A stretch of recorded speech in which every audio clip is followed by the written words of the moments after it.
Gostaria de, nesta noite, compartilhar com vocês sobre a suprema necessidade humana, o Evangelho. Você pode repetir comigo? A suprema necessidade humana, o Evangelho. Mais uma vez, bem forte.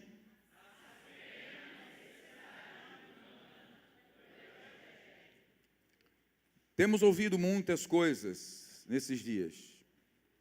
Nos últimos tempos, o mundo tem estado em pavorosa de tantas notícias, de tanta agitação.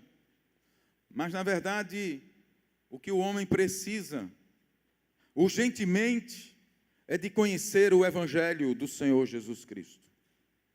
Somente o Evangelho do Senhor Jesus Cristo pode trazer a genuína esperança ao coração do homem. Eu gostaria de ler com os irmãos no Evangelho de João, capítulo 4, verso 27 até o 34. Evangelho de João, capítulo 4, do verso 27 ao 34.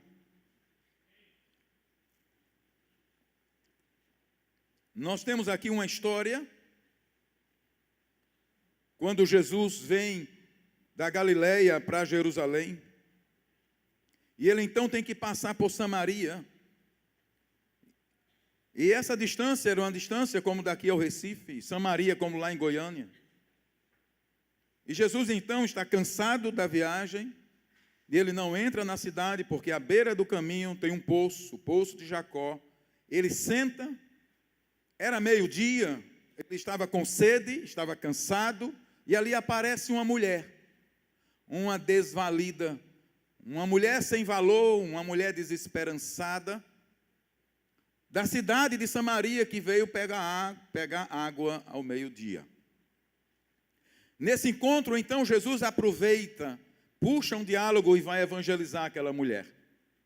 Deste evangelismo, dessa conversa entre Jesus e a mulher samaritana, o coração daquela mulher é tocado e ela recebe tanta esperança por ver em Jesus a revelação do Evangelho.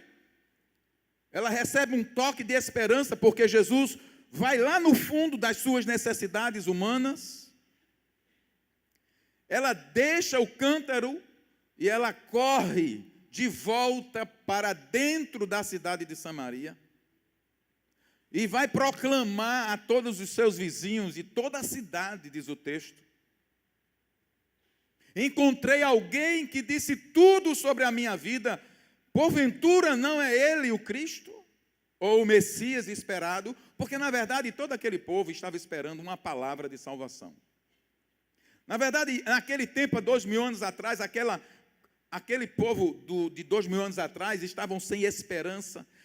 Havia uma esperança de um dia vir um Messias, e eles vinha um profeta, vinha outros, e eles viviam nessa ansiedade, a alma não satisfeita, agonia de alma, sem perspectiva. E aquela mulher, além disso, era uma desvalida, porque ela era uma mulher que tinha problemas de relacionamento, já era quinto marido, e o que ela tinha não era marido dela. Jesus revela a vida dela, e ela então fica encantada, porque Jesus não só revelou, mas trouxe luz na sua escuridão. Ela volta para Samaria, e quando ela volta, ela não suporta ficar com aquela mensagem sozinha, e ela abre a boca em Samaria, e Samaria toda sai ao encontro de Jesus no poço de Jacó. O texto que eu quero ler a partir do verso 27. Naquele momento, sim, nesse momento, antes de você ler tudo aqui, porque a mensagem não é sobre a mulher samaritana apenas, nesse momento que Jesus conversa com a mulher, cansado da viagem, os discípulos entram na cidade para comprar comida. E aí é onde nós vamos ler agora. Naquele momento, os seus discípulos voltaram e ficaram surpresos ao encontrá-lo conversando com uma mulher. Mas ninguém perguntou: que queres saber? Ou, por que estás conversando com ela? Então, deixando o seu cântaro, A mulher voltou à cidade e disse ao povo: venham ver um homem que me disse tudo o que tenho feito. Será que ele não é o Cristo? Então saíram da cidade e foram para onde ele estava. Enquanto isso, os discípulos insistiam com ele: mestre, come alguma coisa. Mas ele lhes disse: tenho algo para comer que vocês não conhecem. Então os discípulos disseram uns aos outros: será que alguém lhes trouxe comida? Disse Jesus: a minha comida é fazer a vontade daquele que me enviou e cumprir a sua obra. Nós vamos repetir o verso 34, toda a igreja, junto, bem forte, para animar o pregador aqui, bora? Verso 34, 2, 3. Disse Jesus: a minha comida é fazer a vontade daquele que me enviou e concluir a sua obra. Aleluia! Já posso fechar a Bíblia, porque o Espírito Santo já ministrou o seu coração. Vamos repetir a minha comida bem forte. A minha comida é fazer a vontade daquele que me enviou e concluir a sua obra. A suprema necessidade humana é o Evangelho. Para compreendermos a urgência da proclamação do Evangelho, precisamos entender duas coisas: a situação atual que se encontra a humanidade, a situação moral, emocional, física e espiritual e o seu destino eterno.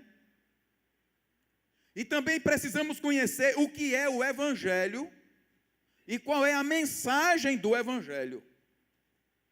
Quando você não conhece a necessidade no seu todo, na sua profundidade, você não dá importância à solução daquela necessidade. Penso que isso tem acontecido conosco. Nos parece que temos perdido um pouco o senso de qual é o destino da humanidade. Parece que o homem, realmente o homem não percebe que os seus dias são limitados. Como a Bíblia diz, o homem nascido de mulher são de poucos dias. Chegando a 70, a 80, o mais disso é canseira, enfado, e ele parte dessa vida, e o fato é que o Evangelho revela que há um destino eterno, onde todos nós estamos caminhando para lá, e é preciso que a igreja ponha a boca no trombone para proclamar que se a pessoa não conhecer Jesus Cristo e não o receber como Senhor e Salvador da sua vida, o seu destino eterno é longe da casa do Pai, num lugar chamado inferno, que não foi preparado para o homem, mas para o diabo e seus anjos.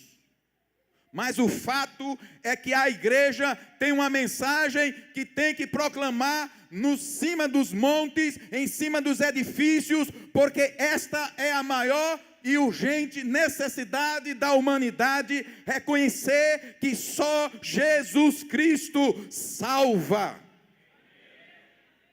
Jesus Cristo foi categórico: eu sou o caminho, a verdade e a vida, e ninguém vem ao Pai a não ser por mim. Precisamos então, para entender a suprema necessidade humana, realmente conhecer a necessidade humana. E precisamos conhecer o que é o Evangelho. É possível se estar dentro da igreja e não conhecer o Evangelho. Afinal de contas, a igreja, ela atende uma gama de necessidades. A igreja supre a necessidade da comunhão, dos relacionamentos, das amizades, da educação, da socialização, mas eu quero dizer que tem algo algo mais profundo e principal que a igreja proclama, está dentro da igreja, é a mensagem de salvação. O que é o evangelho? O que significa a palavra evangelho? A palavra evangelho significa boas novas. Diga comigo, evangelho significa boas novas. A palavra evangelho significa boas novas ou boas notícias. Essas boas novas, ela foi prometida por Deus nas Escrituras. Nas Escrituras Sagradas, por meio dos profetas, a respeito do Filho. Romanos capítulo 1, verso 1 ao verso 4, vai falar sobre isso. A mídia pode me ajudando aí, para a gente não perder tempo. Paulo, servo de Cristo Jesus, chamado para ser apóstolo, separado para, diga comigo, o evangelho de Deus. Não pule, por favor. Separado para o quê? A primeira coisa que você tem que saber é que o evangelho é o evangelho de Deus. O evangelho não é o evangelho da Igreja Batista de Intermares, não é o evangelho da Igreja Católica, não é o evangelho do pastor Augusto. O evangelho é o evangelho de Deus. E você pode pegar essa frase e colocar: separado para as boas novas de Deus. Diga comigo isso. Separado para as boas novas de Deus. Cutuca teu irmão aí. Tem boas novas de Deus para você aí. Aleluia, glória a Deus. E ele diz mais no verso 2. Olha só, as boas novas foi prometido por ele de antemão, por meio dos seus profetas nas Escrituras Sagradas. Verso 3. Acerca de seu filho, que como homem era descendente de Davi, e que mediante o Espírito de Santidade foi declarado Filho de Deus com poder, pela sua ressurreição dentre os mortos, Jesus Cristo, nosso Senhor. Então diga assim: o Evangelho são as boas novas de Deus para a minha vida, e o conteúdo dessas boas novas é que Deus deu o seu Filho para morrer em meu lugar, e é por isso que eu hoje já tenho o passaporte para morar nas regiões celestiais. Hoje eu estava olhando umas fotos, inventaram de abrir umas fotos lá em casa. E eu fico assim, meu Deus, como é que pode? O envelhecimento não perdoa, chega e chega com força. Eu me vi garotão lá, vendo umas fotos de 20 e poucos anos. Meu amigo, que diferença. É grande, viu, Jair? É grande. Mas que me importa? Eu estou com um pé na eternidade. Você está com um pé na eternidade. Porque teve umas boas novas. As boas novas de Deus. E esse tempo aqui, ele é muito lapso, é rápido, passa logo. Se liga no que é principal, meu irmão. Se liga, você que está nessa noite aqui e que não entregou sua vida a Jesus. Você está brincando de frequentar a igreja. Eu quero dizer, você precisa assumir um compromisso com esse Deus para ter certeza de que vai morar no céu. Não tem forma mais clara de proclamar o evangelho como eu estou fazendo nessa noite aqui. Sem arrudeios. O evangelho significa boas novas. Essas boas novas são as boas novas de que Jesus veio. Quando o menino Jesus nasceu, naquela noite lá em Belém, que Maria teve o neném, e aí ele chorou, lá nos campos, próximo a Belém, existia pastores que cuidavam dos rebanhos. Irmãos, fique alerta. Essas palavras estão escritas para que todo homem seja indesculpável diante de Deus. E os pastores então têm uma visitação de anjos. e a glória do Senhor aparece aos pastores. Capítulo 2 de Lucas 8:11, pode projetar. E aqueles pastores tiveram medo quando viram aquela cena dos anjos. E o anjo disse: não tenham medo, estou lhes trazendo boas novas. É porque eu já adiantei, não foi? Não tenham medo, pode ir passando. Estou lhes trazendo boas novas de grande alegria, que são para todo o povo. Hoje, na cidade de Davi, lhes nasceu o Salvador, que é Cristo o Senhor. Hoje, na cidade de Davi, estou lhes trazendo boas novas. Diga comigo, estou lhes trazendo boas novas. E qual é a boas novas? O Evangelho. E falava de quê? Hoje, na cidade de Davi, lhe nasceu o Salvador, que é Cristo o Senhor. Então, o Evangelho é a proclamação de que Jesus já veio e já morreu na cruz, ressuscitou ao terceiro dia, e agora todo homem, toda mulher tem acesso diretamente ao Pai.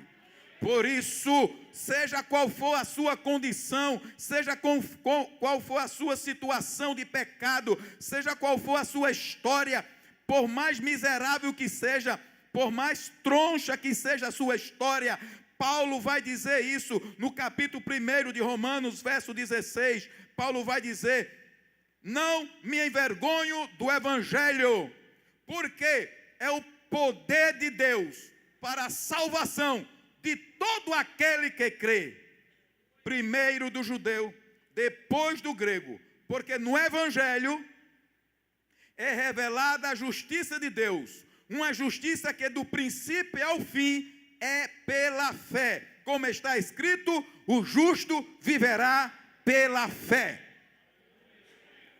O justo viverá pela fé nessa mensagem. Ele enviou o seu Filho, e em Cristo Jesus nós nos tornamos justiça de Deus. Cristo sentou no banco dos réus, se fez justiça, Ele pagou a nossa pena, o Pai sentenciou-lo, o Pai deu a Ele a minha paga, a minha dívida, a minha morte, porque eu não tinha condição de fazê-lo. Jesus então cumpriu toda a justiça que o Pai estabeleceu, e assim assumiu o meu lugar, e por isso, na fé no Filho de Deus, eu agora sou justificado aos olhos do Pai. E isso vem pela fé. Por isso, o justo viverá pela fé. Paulo então vai dizer no capítulo 10, verso 15. Romanos capítulo 10, verso 15. Romanos capítulo 10, verso 9. Vamos colocar o verso 9, por favor. Paulo então, para deixar muito claro na exposição que ele faz nesse livro de Romanos, sobre a questão da salvação, ele diz: se você confessar com a sua boca que Jesus é Senhor, e crer em seu coração que Deus o ressuscitou dentre os mortos, será salvo. Por isso que é pela fé, não é pelas obras.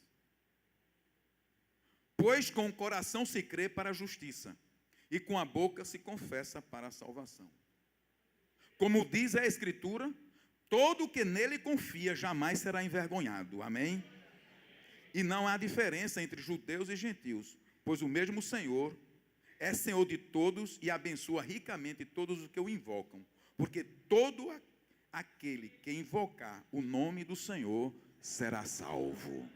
Aleluia, glória a Deus. Como, pois, invocarão aquele que não creram? E como crerão naquele de quem não ouviram falar? E como ouvirão se não houver quem pregue? E como pregarão se não forem enviados? Como está escrito, a igreja pode completar: como são belos os pés dos que anunciam boas novas. Aleluia. Quem quer ter pés formosos aqui? Amém. Sabe, irmãos, esse salão de beleza não existe na terra, só no céu. Você vai lá e calça os sapatos com a preparação do Evangelho da Paz, e você terá pés formosos. Pés formosos tem aqueles que estão proclamando a salvação em Jesus Cristo, porque essa é a mensagem mais urgente que a humanidade precisa ouvir. Só há boa notícia onde há má notícia, certo ou não? Se o Evangelho são as boas novas, é porque tem umas velhas novas aí. Se ele é uma boa notícia, existe uma má notícia. Diga aí comigo, existe uma má notícia. Essa má notícia, os homens não querem ouvir. Paulo, dizendo aos Coríntios, capítulo 4, verso 4, ele diz: o Deus desse século cegou o entendimento dos descrentes, para que não vejam a luz do Evangelho da glória de Cristo, que é a imagem de Deus. Pode colocar aí para a igreja ler. 2 Coríntios 4, 4. O Deus desse século, a igreja pode ler comigo. O Deus desta era cegou o entendimento dos descrentes, para que não vejam a luz do Evangelho da glória de Cristo, que é a imagem de Deus. Existe uma cegueira na humanidade, onde ela não percebe o Evangelho da glória de Cristo. É por isso que quando você vai evangelizar alguém, você precisa orar para que essa venda seja tirada. E eles passem então a ver o Evangelho da glória de Cristo, que é a imagem de Deus. Querida igreja, não há mensagem mais importante, mais rica, não há maior urgência do que essa, de nós proclamarmos o Evangelho de Deus ao mundo, que é Jesus Cristo em vós, esperança da glória. Precisamos entender isso. Podemos dar pão, podemos dar roupa, podemos dar emprego, podemos dar muitas coisas às pessoas, mas se você não der Jesus, você não levou essa pessoa ao céu. O maior legado que você pode deixar sobre essa terra é levar alguém a ter seu passaporte garantido para as regiões celestiais. A vida é como a erva do campo, que pela manhã está bem verdinha, mas à tarde, quando o sol bate, ela murcha, seca e fenece. Assim é a vida do homem. A maior mensagem, a grande mensagem, as boas novas é que Jesus Cristo veio a esse mundo, Ele se fez carne, Ele habitou entre nós, Ele viveu a nossa miséria, as nossas limitações, Ele foi até a cruz, Ele morreu a morte de cruz, Ele pagou o preço que o Pai estabeleceu, ao terceiro dia ressuscitou, para que eu e você hoje tenhamos segurança da vida eterna. Você pode adoecer, ficar bom, ficar rico, ficar pobre, tudo isso vai passar, mas eu quero dizer uma coisa: você é eterno, você tem uma eternidade pela frente, e Deus planejou para que essa eternidade seja com Ele na sua glória.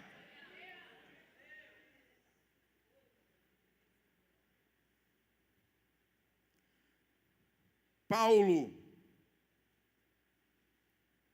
deixa bem descrito isso, a realidade humana pesada, forte, que quase nós não pregamos nos púlpitos, mas como o que está em jogo é a sua alma, nós precisamos pregar todo o conselho de Deus. Nós não podemos omitir aqui, esconder aqui a real necessidade humana ou situação humana. Paulo já escreveu essa situação de uma forma clara e escancarada. Logo após ele dizer, não me envergonho do Evangelho, porque é o poder de Deus, para a salvação de todo aquele que crê, primeiro do judeu, depois do grego. Depois que ele diz essas palavras, ele começa a descrever, capítulo 1, verso 18 de Romanos, qual é a situação da humanidade. Estas palavras que nós vamos ler é a atual situação da humanidade. Portanto, a ira de Deus é revelada dos céus contra toda impiedade e injustiça dos homens, que suprimem a verdade pela injustiça. Pois o que de Deus se pode conhecer é manifesto entre eles, porque Deus lhe manifestou. Todos sabem que Deus existe. Não vem essa de ateísmo, não. Pois o que de Deus se pode conhecer é manifesto entre eles, porque Deus lhes manifestou. Pois desde a criação do mundo, os atributos invisíveis de Deus, seu eterno poder e sua natureza divina, têm sido vistos claramente, sendo compreendidos por meio das coisas criadas, de forma que tais homens são indesculpáveis. Ninguém é desculpável. Verso 21. Por quê? Porque tendo conhecido a Deus, não glorificaram como Deus, nem lhe renderam graças, mas os seus pensamentos tornaram-se fúteis, e o coração insensato deles obscureceu-se. Dizendo-se sábios, tornaram-se loucos, e trocaram a glória do Deus imortal por imagens feitas semelhantes, segundo a semelhança do homem mortal, bem como de pássaros, quadrúpedes e répteis. Por isso Deus os entregou à impureza sexual, segundo os desejos pecaminosos do seu coração, para a degradação do seu corpo entre si. Trocaram a verdade de Deus pela mentira, e adoraram e serviram a coisas e seres criados em lugar do Criador, que é bendito para sempre. Amém. Por causa disso, Deus os entregou a paixões vergonhosas. Até suas mulheres trocaram suas relações sexuais naturais por outras, contrárias à natureza. Da mesma forma, os homens também abandonaram as relações naturais com as mulheres e se inflamaram de paixão uns pelos outros. Começaram a cometer atos indecentes, homens com homens, e receberem em si mesmo o castigo merecido pela sua perversão. Além do mais, visto que desprezaram o conhecimento de Deus, Ele os entregou uma disposição mental reprovável. Disposição mental reprovável. Para praticarem o que não deviam. Tornaram-se cheios de toda sorte de injustiça, maldade, ganância e depravação. Estão cheios de inveja, homicídio, rivalidades, engano e malícia. São bisbilhoteiros, caluniadores, inimigos de Deus, insolentes, arrogantes e presunçosos, inventam maneiras de praticar o mal, desobedecem aos seus pais, são insensatos, desleais, sem amor pela família, implacáveis, embora conheçam o justo decreto de Deus, de que as pessoas que praticam tais coisas merecem a morte, não somente continuam a praticá-las, mas também aprovam aqueles que as praticam. Diga misericórdia. A dor que acompanha o nosso primeiro suspiro, as enfermidades e fraquezas que nos acompanham desde o berço, as tristezas, angústias e labutas dos nossos melhores anos, as enfermidades da velhice e, finalmente, a morte, que nos ameaça todos os dias, revelam claramente que estamos debaixo da ira e do julgamento de Deus.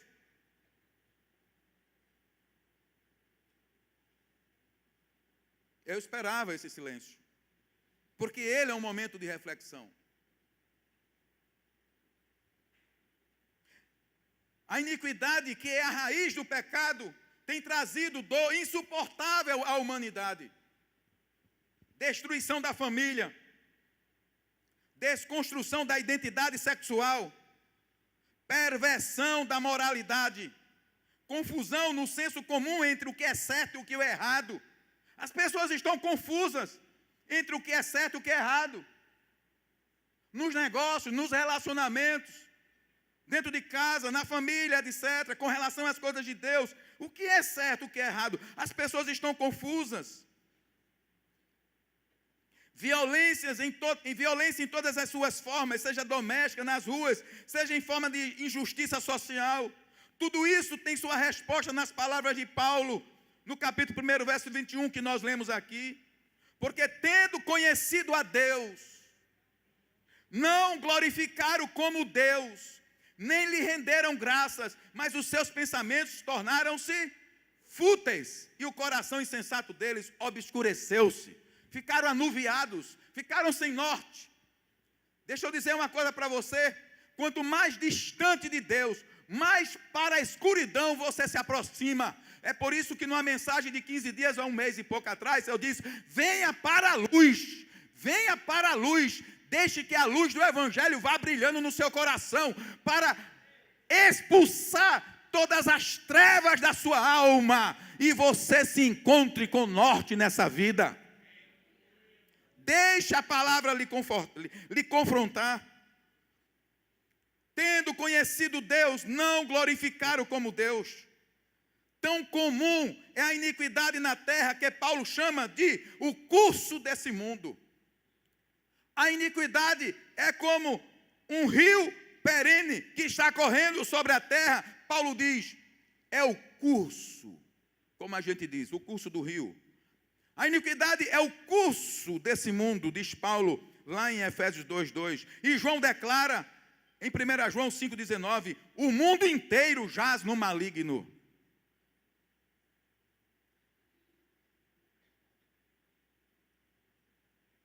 Assim como as águas do dilúvio trouxe juízo sobre a terra, haverá o dia do juízo final para a humanidade de hoje. Mateus capítulo 24. Mateus capítulo 24.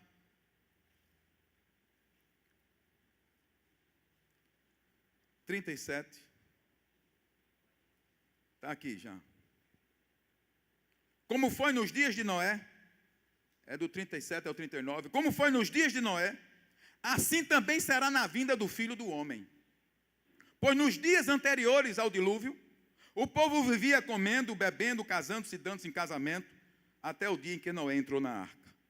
E eles nada perceberam, até que veio o dilúvio e os levou a todos. Assim acontecerá na vinda do Filho do Homem.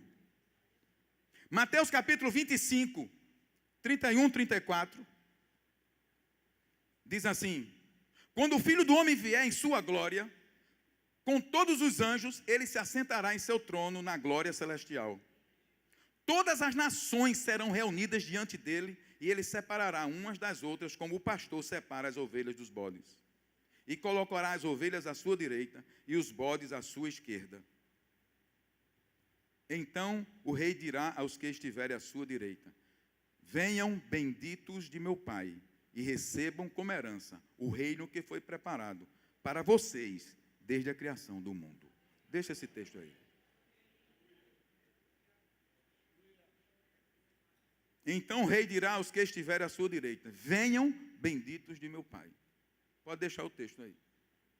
O curso desse mundo, Paulo diz, a iniquidade é como um curso de um rio.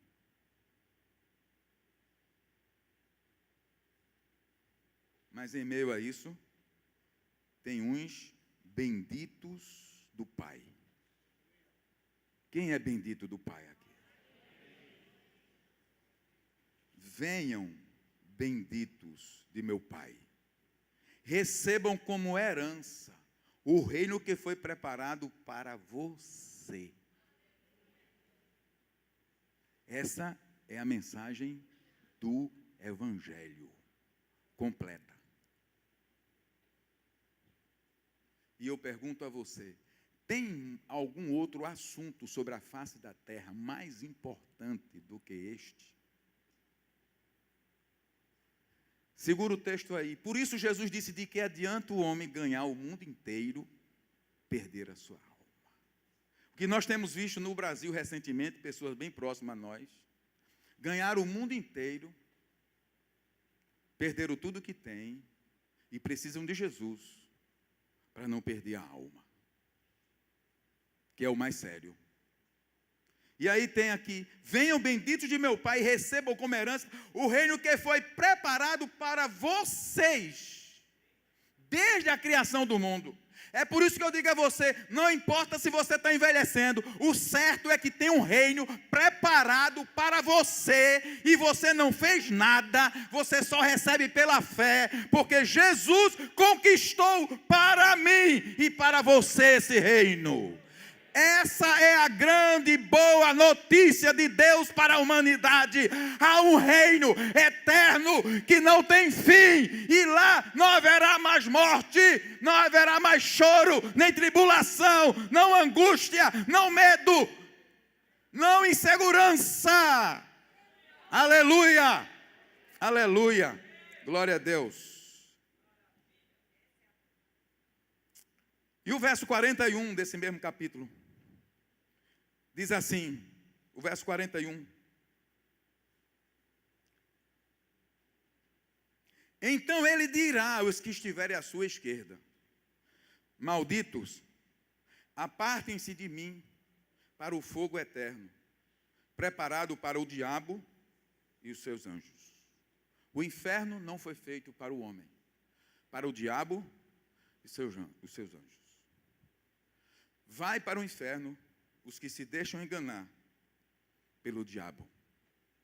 Assim como ele levou do céu uma terça parte de anjos, ele levará uma quantidade de vidas humanas. Mas você está ouvindo as boas novas do Evangelho. Nessa noite, dia 2 de setembro, você está destinado a receber o reino que está preparado desde a fundação dos tempos.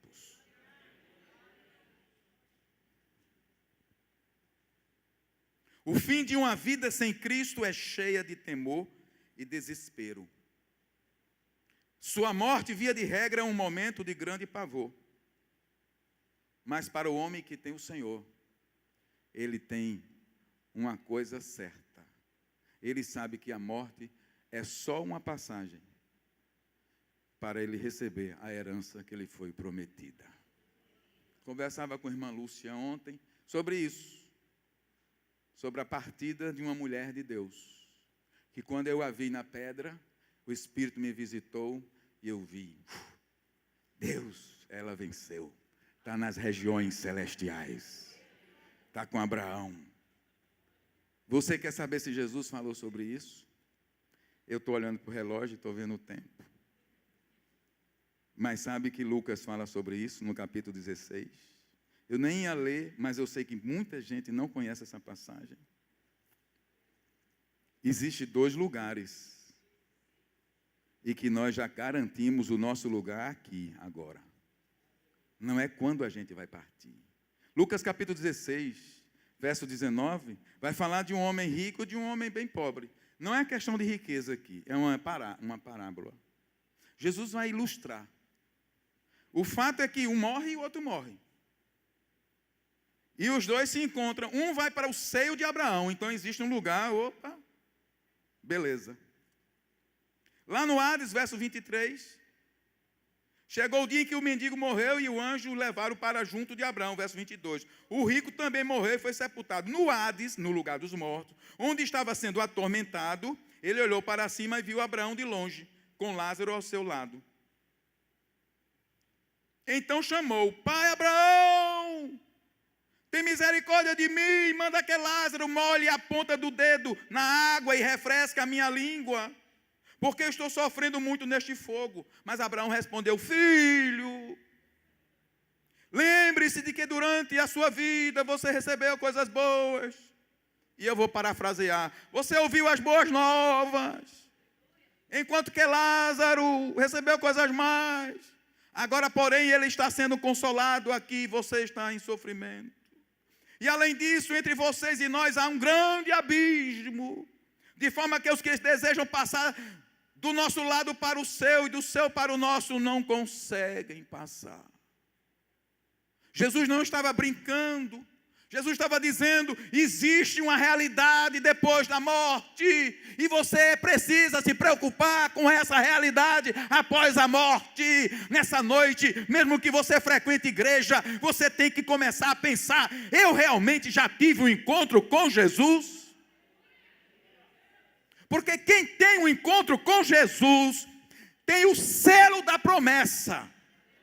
A Bíblia diz que quando você ouviu o Evangelho da salvação, a palavra que vos salva, você foi selado com o Espírito Santo da promessa. E esse Espírito testemunha com o nosso Espírito que nós somos filhos de Deus.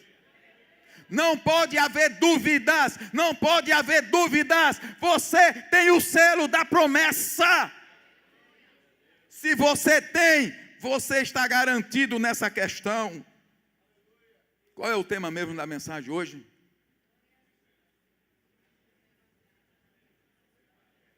Qual é o tema mesmo da mensagem? É porque eu esqueci. Qual é o mesmo tema da mensagem?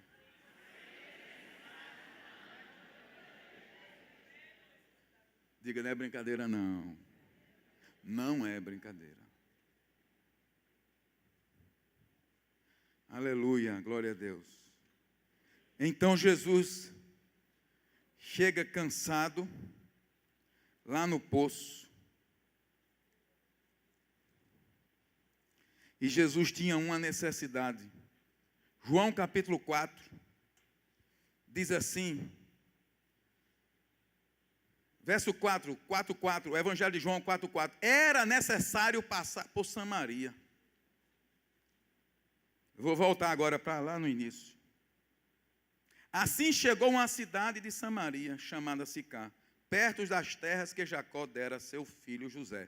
Havia ali o poço de Jacó. Jesus, cansado da viagem, sentou-se à beira do poço. Isto se deu por volta do meio-dia. Nisso veio uma mulher samaritana tirar água. Disse Jesus, dê-me um pouco de água. E Jesus então, e os discípulos tinham ido à cidade comprar água. A mulher samaritana lhe perguntou, como o Senhor, sendo judeu, pede a mim, uma samaritana, água para beber? Pois os judeus não se dão bem com os samaritanos. Jesus lhe respondeu, se você conhecesse o dom de Deus, e quem lhe está pedindo água, você lhe teria pedido, e ele lhe teria dado água viva. Ah, se você conhecesse o dom de Deus. Tem o dom de Deus. E o dom de Deus chama-se Jesus Cristo, o nosso Salvador. Ele veio tirar de nós toda essa condenação do inferno e nos colocar como direito às regiões celestiais. E aí ele entra no diálogo e a mulher, não entendendo muito, diz, Senhor, você não tem com que tirar? E o poço é fundo, verso 1, e pode conseguir essa água viva?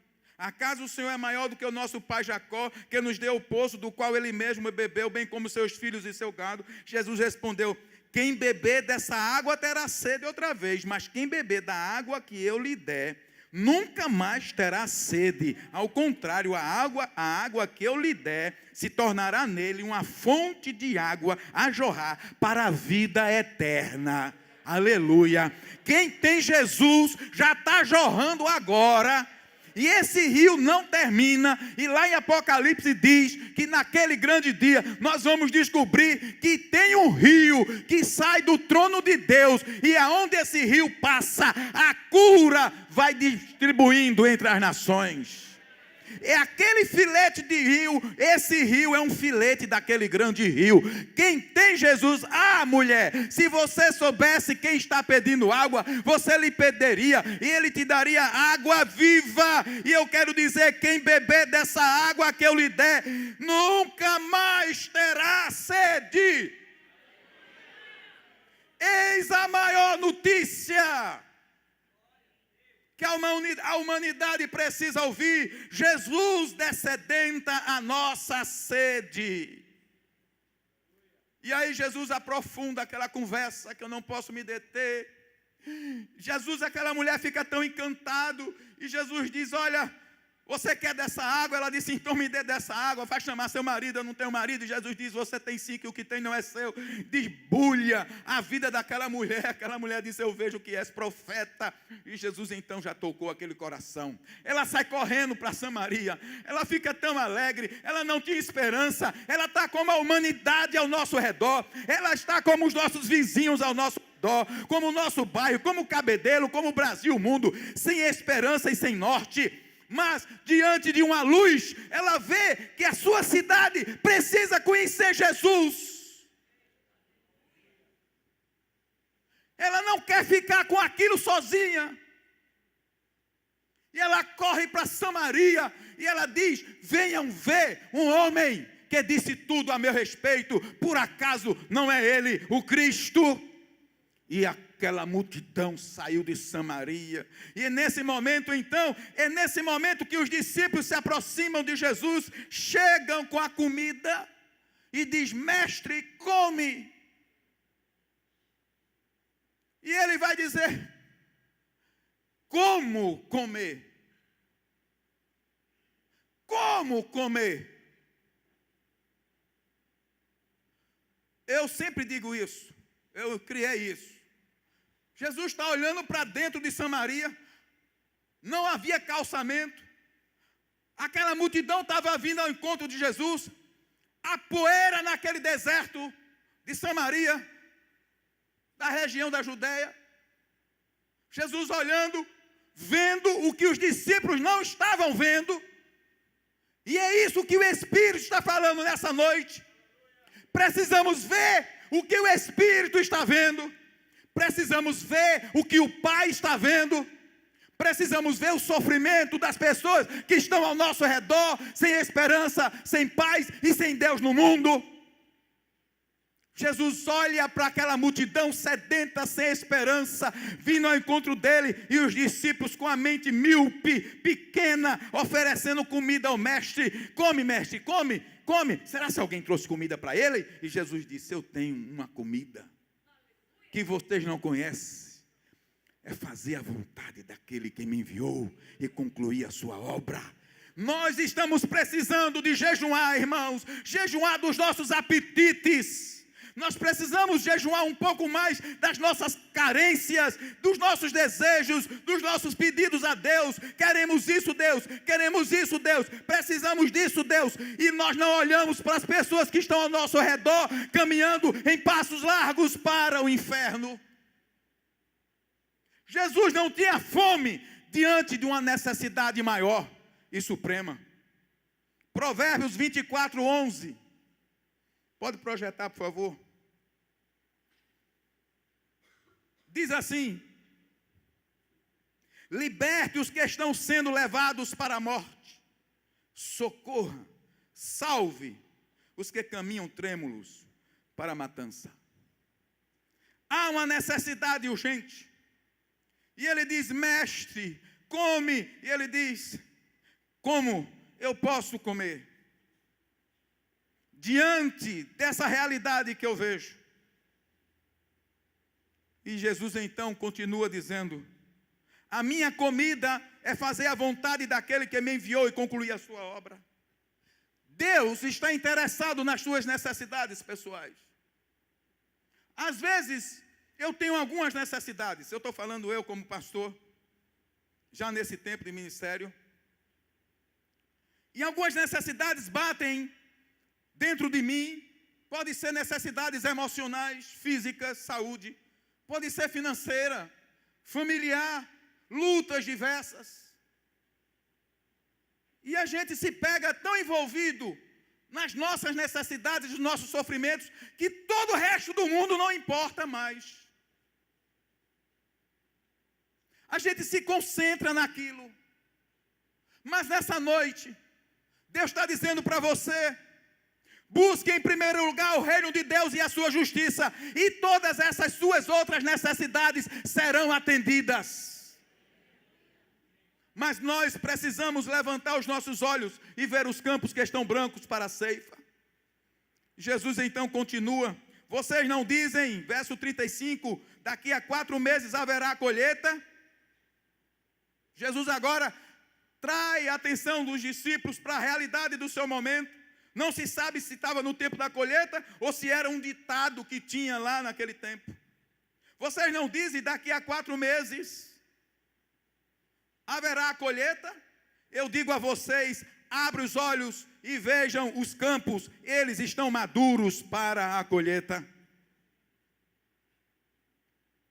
Há tantos frutos apodrecendo nos campos, sem que ninguém faça a colheita.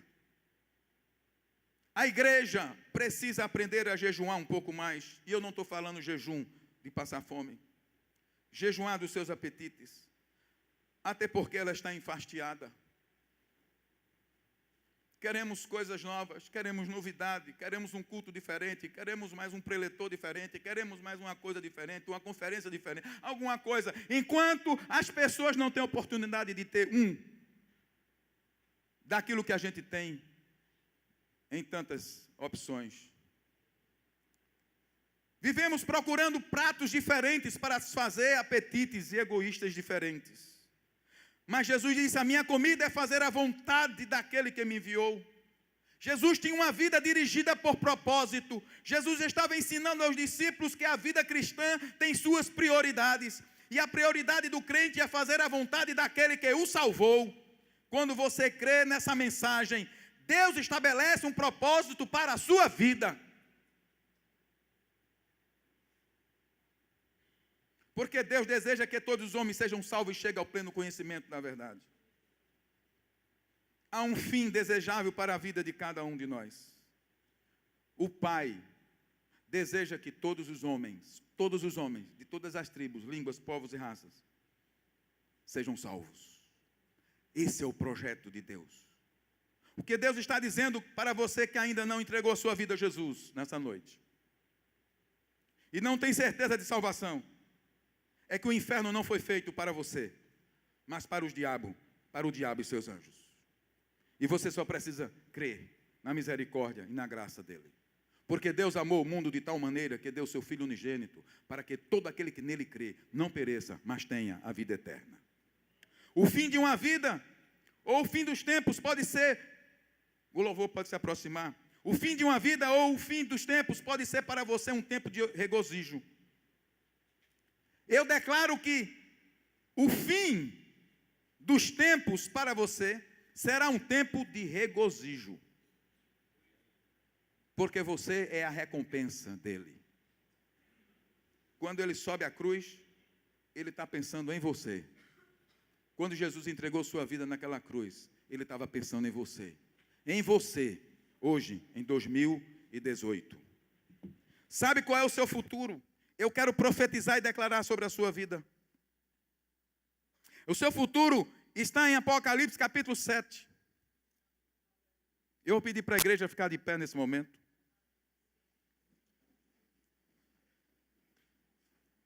Ao mesmo tempo, eu peço que a igreja entenda que nós podemos aumentar essa multidão aqui do capítulo 7. Nós vamos fazer essa leitura do capítulo 7 de Apocalipse, verso 9 ao verso 19. E eu quero dizer para a igreja, é sua responsabilidade, é a minha responsabilidade, aumentar essa multidão que está descrita aqui. Esse dia vai chegar. E Deus planejou para que você esteja lá. Eu estou pregando nessa noite sobre a suprema necessidade humana. O Evangelho. O Evangelho. O Evangelho. O Evangelho de Deus. Paulo diz: o Evangelho é o Evangelho de Deus. Não é uma mensagem produzida por homens. O Evangelho não foi inventado por homens. É o Evangelho de Deus. São as boas novas de Deus para mim e para você. Naquele dia, Apocalipse 7, 9, Diz assim, na visão que João teve, ele diz: depois disso olhei, e diante de mim estava uma grande multidão. Diga, sou eu essa multidão, que ninguém podia contar, de todas as nações, tribos, povos e línguas, em pé, diante do trono e do Cordeiro, com vestes brancas e segurando palmas. Vestes brancas significa purificação, palmas, louvor, vitória. E clamavam em alta voz: a salvação pertence ao nosso Deus, que se assenta no trono e ao Cordeiro.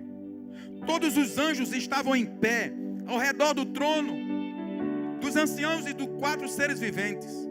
Eles se prostraram com o rosto em terra diante do trono e adoraram a Deus, dizendo, a igreja toda: amém, louvor e glória, sabedoria, ação de graças, honra, poder e força sejam ao nosso Deus para todo sempre. Amém. Aleluia. Então um dos anciãos me perguntou: ei, irmãos, a realidade lá dá para sentir. Um dos anciãos, alguém que ministra lá perto ao trono de Deus. Tem gente lá agora. Abraão está lá, Moisés está lá. Não brinque. Eita glória. Eu me lembrei agora que os saduceus, que não criam em ressurreição, vieram fazer uma pegadinha, fazer uma pergunta a Jesus. Mas na verdade eles queriam ouvir sobre ressurreição.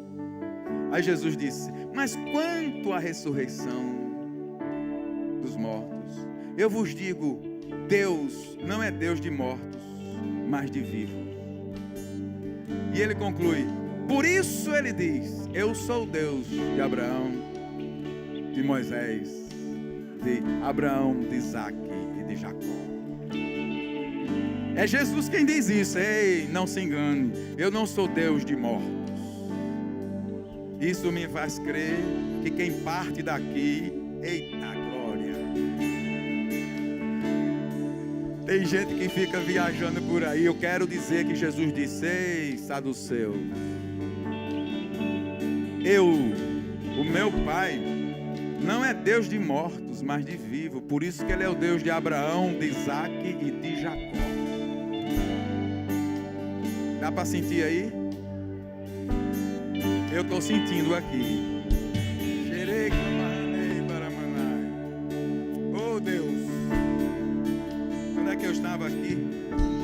Então, dos anciãos, verso 13. Um dos anciãos, tem gente lá, tem ancião lá. Não despreze o ancião. Quem são? Então, um dos anciãos me perguntou: quem são estes que estão vestidos de branco? E de onde vieram, Senhor? Oh Deus! Eita! E aí eu vejo a igreja de Intermares lá. Eu vejo você lá, sua família lá. Eu me vejo lá. Eita Deus!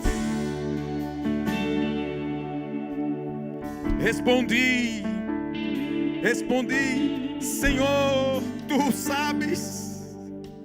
E Ele disse: estes são os que vieram da grande tribulação e lavaram as suas vestes e as alvejaram no sangue do Cordeiro. Por isso, eles estão diante do trono de Deus e o servem de dia e de noite em seu santuário. E aquele que está sentado no trono estenderá sobre eles o seu tabernáculo, que é a sua casa. Ele vai estender a casa dele eterna sobre você. Uma casa eterna. Por isso Jesus disse: não se turbe o vosso coração. Crede em Deus, crede também em mim. Na casa do meu Pai próprias moradas. Se não fosse assim, eu não garantiria a vocês, mas eu garanto, eu vou preparar o vosso lugar.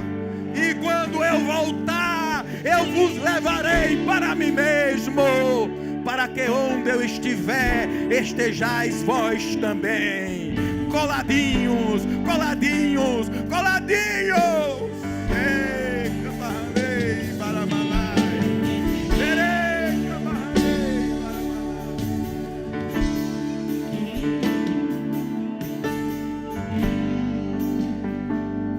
Por isso eles estão diante do trono de Deus, e o serve de dia e de noite em seu santuário. E aquele que está sentado no trono estenderá sobre ele o seu tabernáculo. A igreja vai ler o 16 e o 17, porque essa é a sua herança, esse é o seu futuro. Aqui está o seu futuro. Diga antes de ler: aí está meu futuro. Mais forte, igreja. Diga: aí está meu futuro. Então abra a boca e leia o verso 16. Nunca mais terão fome, nunca mais terão sede, não mais o sol, nem qualquer calor abrasador, pois o Cordeiro que está no centro do trono será o seu pastor. Ele os guiará às fontes de água viva, e Deus enxugará dos seus olhos toda lágrima. Aleluia! Dê um brado! Fontes de água viva. Fonte de água viva. Se tu soubesses, ó mulher, quem é que te pede água, tu lhes pediria, e ele te daria água viva. Porque quem beber da água que eu lhe der, fará nele, jorrará dele uma fonte que jorra para a vida eterna. E aqui diz assim: e ele os guiará às fontes de água viva, e Deus enxugará dos seus olhos toda lágrima, toda lágrima. A suprema necessidade da humanidade, o Evangelho. Diga comigo: a suprema necessidade da humanidade, o Evangelho. Mas está muito fraco, viu, irmão? A suprema necessidade do Evangelho, da humanidade, o Evangelho. Aleluia! Adore ao Senhor.